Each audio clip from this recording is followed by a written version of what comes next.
Halo semuanya, jumpa lagi di channel Mata Ketiga. Kali ini Mata Ketiga akan membawa Anda memandang dunia dari sisi lain yang belum kita ketahui, yaitu kemampuan supernormal. Pada episode kali ini, yang akan kita bicarakan bukanlah film Hollywood di Amerika Serikat, namun tentang suatu peristiwa nyata yang mencengangkan. Meskipun kedengarannya seperti film fiksi ilmiah super, dulu ada dua kekuatan psikis yang sangat rahasia di dunia. Kekuatan rahasia itu adalah pasukan psikis Amerika dan pasukan psikis 10003 Uni Soviet. Kedua kekuatan misterius ini telah memberikan kontribusi yang tak terhitung jumlahnya dan telah berhasil mencegah beberapa ledakan nuklir. File deskripsi pemerintah Amerika Serikat menunjukkan bahwa kekuatan psikis mengacu pada prajurit super yang diluncurkan oleh Amerika Serikat pada abad 20 tahun 80-an. Menurut rencana sederhana, pada awalnya militer Amerika Serikat mencoba menciptakan pasangan psikis rahasia yang dibentuk oleh tentara super. Masing-masing tentara ini memiliki kemampuan supernormal dan kemampuan psikis. Kekuatan psikis ini juga mencakup partisipasi dari para ilmuwan. Dikatakan bahwa pada akhir Perang Dingin, demi menghadapi kekuatan psikis Amerika Serikat, Uni Soviet juga membentuk kekuatan spiritual rahasia yang diberi kata sandi 10003. Sejak itu, dua negara superpower Amerika Serikat dan Uni Soviet melancarkan sebuah perang spiritual rahasia. Dengan pembukaan rahasia file pemerintah Amerika Serikat, kisah yang ibarat dalam film Hollywood ini akhirnya muncul ke permukaan. Militer Amerika Serikat mengumpulkan semua jenis paranormal yang dapat komunikasi dengan roh dan yang memiliki kemampuan khusus untuk membentuk pasukan psikis guna berpartisipasi dalam misi aneh. Pasukan psikis Amerika Serikat. Pada tahun 1966, kejadian aneh terjadi di Texas, Amerika Serikat. Ada seorang pria paruh baya bernama Andrew West mengklaim bahwa dia menggunakan kemampuan supernormal dirinya untuk mencuri SIM yang ditahan oleh polisi. Insiden ini juga memicu gelombang diskusi tentang kemampuan supernormal dan indera keenam di Amerika Serikat. Militer Amerika Serikat juga memperhatikan tentang hal ini. Kemampuan supernormal telepati juga adalah kemampuan yang misterius. Selama ini, komunitas ilmiah tidak memiliki pernyataan yang pasti tentang fenomena telepati. Tetapi menurut orang-orang dengan kemampuan misterius ini, kemampuan misteri ini memang ada. Menurut informasi, telepati bukanlah suatu naluri untuk berkomunikasi dengan panca indera, penglihatan, pendengaran, sentuhan, penciuman, dan pengecapan. Orang yang memiliki kemampuan telepati dapat membaca pikiran dan ingatan orang lain tanpa kontak fisik, dan juga dapat menggunakan kemampuan ini mengontrol pemikiran orang lain dan memanipulasi perilaku orang lain. Seorang konsultan senior dari Universitas Stanford di Amerika Serikat menulis referensi 8.000 kata ke Pentagon. Dia menyarankan agar militer Amerika Serikat memperhatikan orang-orang dengan bakat kemampuan luar biasa untuk berbakti pada Amerika. Referensi ini telah menarik perhatian para senior Amerika. Mereka secara khusus menyelenggarakan seminar dan konsultasi dengan para profesional terkait dan mengadakan beberapa kali makan siang berskala kecil untuk diskusi. Terakhir, Menteri Luar Negeri Amerika Serikat, Rogers, dan mantan Menteri Pertahanan yang saat itu adalah Ketua Komite Konsultasi Kebijakan Pentagon, dengan dukungan kuat dari McNamara, akhirnya militer Amerika Serikat memutuskan bahwa Central Intelligence Agency (CIA) atau Badan Intelijen Pusat Amerika Serikat yang akan memimpin dan Stanford University Research Association akan bertanggung jawab atas perekrutan, pelatihan, dan pembentukan unit psikis rahasia. Kodenya dinamakan Grand Flame. Pasukan psikis memenuhi harapan dan meninggalkan banyak prestasi cemerlang dalam prakteknya, yang diantaranya yang paling terkenal adalah eksplorasi penginderaan super yang terjadi di medan perang Vietnam pada tahun 69. Pada tahun 1969, karena kebutuhan pertempuran, militer Amerika Serikat melancarkan tindakan pembersihan besar-besaran di hutan lebat. Tetapi penyergapan Vietnam yang muncul dari waktu ke waktu di hutan menyebabkan banyak korban di pihak militer Amerika Serikat. Untuk mengurangi korban jiwa pasukan, CIA meminta kekuatan psikis ini untuk mencoba keterampilan mereka di Vietnam. Dengan dukungan CIA, satu tim ahli psikologi misterius segera diluncurkan ke Vietnam. Menurut laporan, sebelum setiap aksi militer Amerika Serikat dimulai, para ahli dipanggil ke rumah kulit aluminium yang terisolasi dari dunia luar. Ada banyak penjaga yang bertugas dan tidak ada yang diizinkan masuk atau keluar. Setelah melewati beberapa telepati, peta pertempuran dengan tanda khusus segera diserahkan ke markas militer Amerika Serikat, diikuti dengan penembakan intensif di daerah yang ditandai oleh pejuang dan artileri Amerika Serikat. Tentara Amerika Serikat yang berpartisipasi dalam perang mengenang hal itu, dalam tanda ada benteng dan mayat yang dihancurkan oleh tembakan artileri. Selain itu, tugas penting lain dari kekuatan psikis adalah berkomunikasi dengan orang mati untuk mendapatkan informasi yang berguna. Ada kelompok dalam kekuatan psikis yang bertanggung jawab untuk menangani pembawa informasi yang mati. Anggota kelompok ini sering keluar masuk berbagai rumah sakit lapangan dan bertemu dengan tentara Amerika tertentu yang sedang menjelang kematian atau baru saja meninggal. Untuk ini dokumen CIA mengklaim itu untuk meringankan atau menghilangkan rasa sakit mental para prajurit yang tewas di negara asing.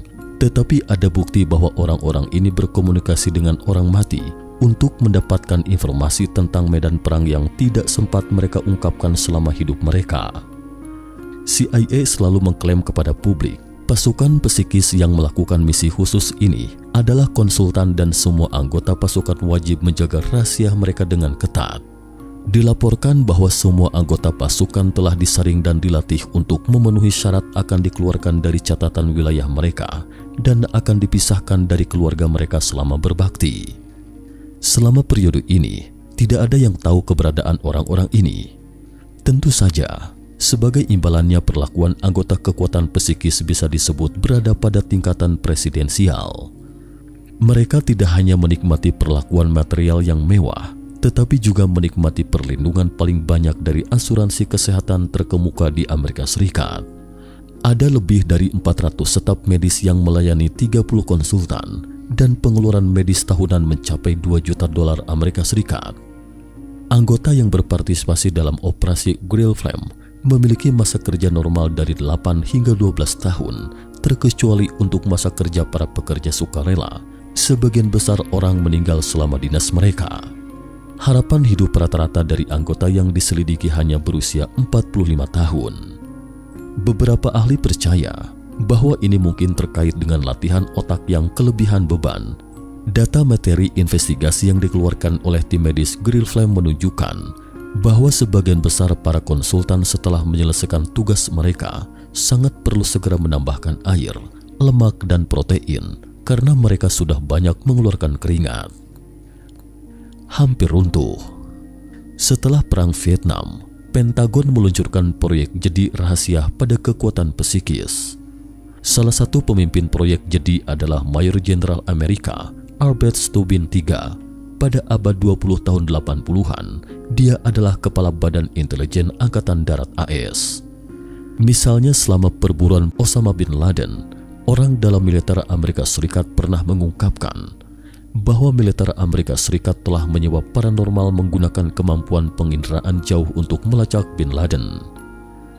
Setelah memasuki tahun 70-an, dengan perluasan kekuatan psikis, kualitas personel yang berpartisipasi menjadi tidak merata.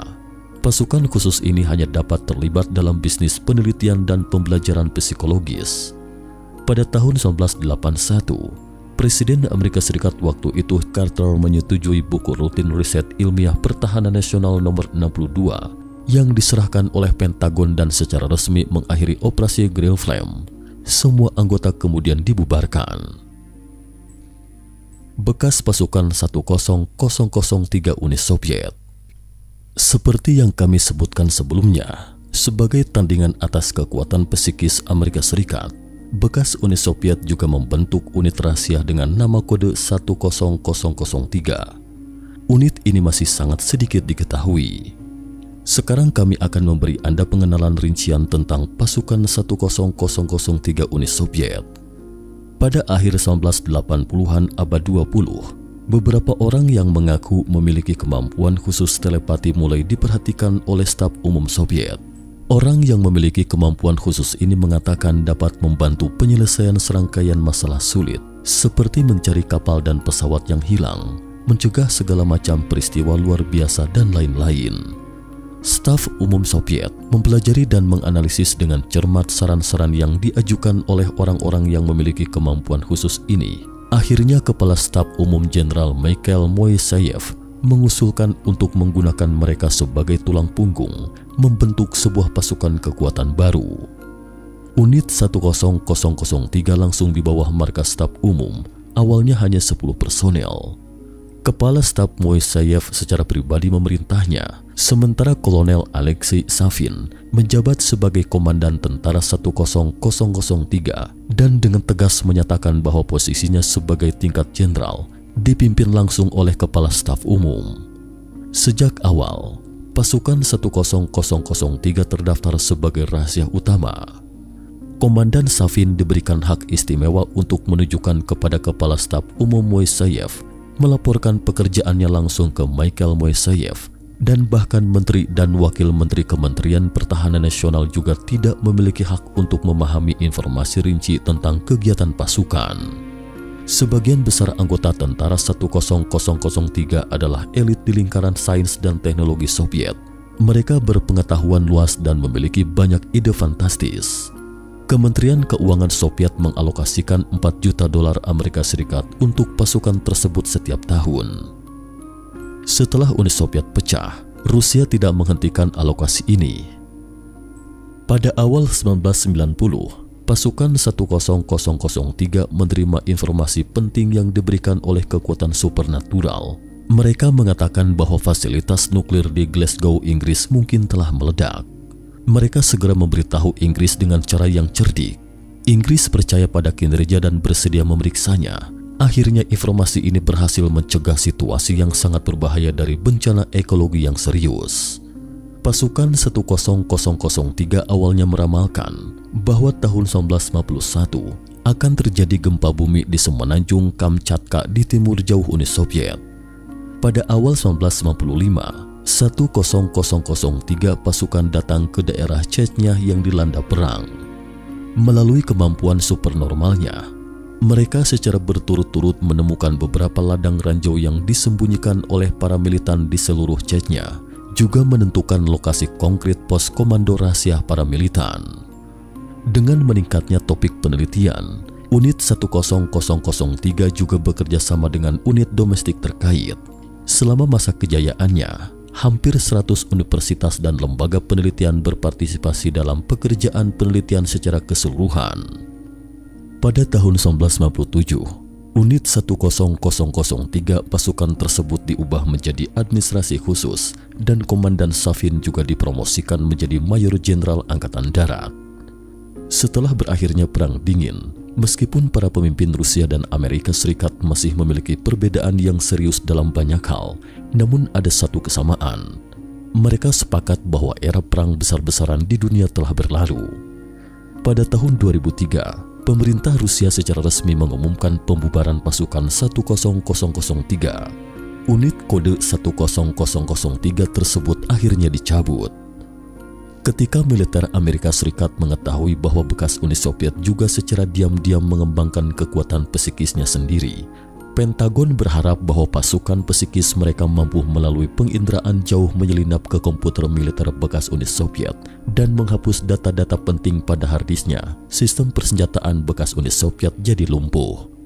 Pada saat yang sama, mereka juga meminta agar pasukan paranormal Amerika Serikat dapat menggunakan kemampuan penginderaan jauh untuk membuat detonator dan sistem navigasi dari misil Soviet tidak berfungsi.